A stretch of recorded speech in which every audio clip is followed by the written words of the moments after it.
So here's the setup. Split 120 nights into 12 10-night blocks, lay every block right on top of the same axis. 11 of these lines just blur into a gray haze, you can't tell one from another, and honestly you shouldn't try. One line gets weight, color the top of the stack. That's block 11, nights 101 through 110, and it's hiding the sharpest sky of the whole run, night 106, 6/10 of an arcsecond. Highlighting isn't decoration, it's where you spend the one thing a reader actually has: attention. Gray isn't wasted ink, by the way, it's context. All 12 blocks stay on the page, thin and dim, so you can see the highlighted one against the full spread of nights, not sitting there in isolation. Drop the other 11 and you lose the comparison that actually makes the highlight mean something. Keep them loud, and the highlight just drowns. Think of it as sequencing: paint the field first, then let one line step forward.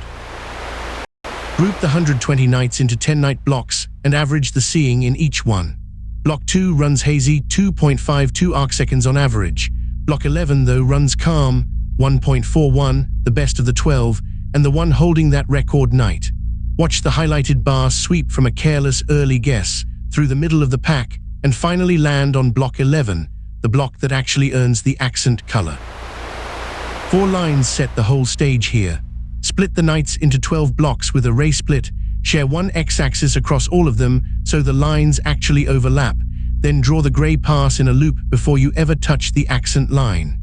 Order matters just as much as color does. The last thing you draw, and the highest Zorda you hand it, is what your reader's eye lands on first. Start thin at 0.8, block 11 barely separates from the gray haze around it. Push the line width past 4 and, yeah, it turns into a slab, louder than the data deserves, crowding the blocks it should just sit beside. Settle near 2.2 and watch it click. The line reads as deliberately chosen, thick enough to find in under a second, thin enough to still look like a line and not a bar. Zorda isn't decoration, it's physics for pixels, basically. Set the highlighted block's Zorda to 0, below the gray pass at 1, and watch it vanish every time a gray line crosses it, buried under its own neighbors. Now push Zorda up towards 6, and the same line rides on top through every crossing, unbroken, because Matplotlib draws high Zorda last no matter what order you actually called plot in. That's the whole trick behind a highlight that survives overlap. Same 12 blocks, same gray backdrop, and 4 honest choices for the one line that matters: thin or thick, warm amber or cool blue. None of these is wrong, really. The highlight still reads in all 4, because nothing here adds ink beyond the data itself. Weight shifts how loud the signal is, color shifts its mood. But block 11 stays exactly as findable either way you slice it. Here are the same 12 blocks with the accent switched off, every line the same gray, same weight, same layer.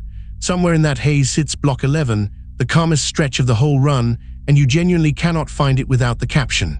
Now flip the accent back on, and the exact same data resolves instantly. One color, one line width, one Zorda value, and the eye goes straight to the block that matters.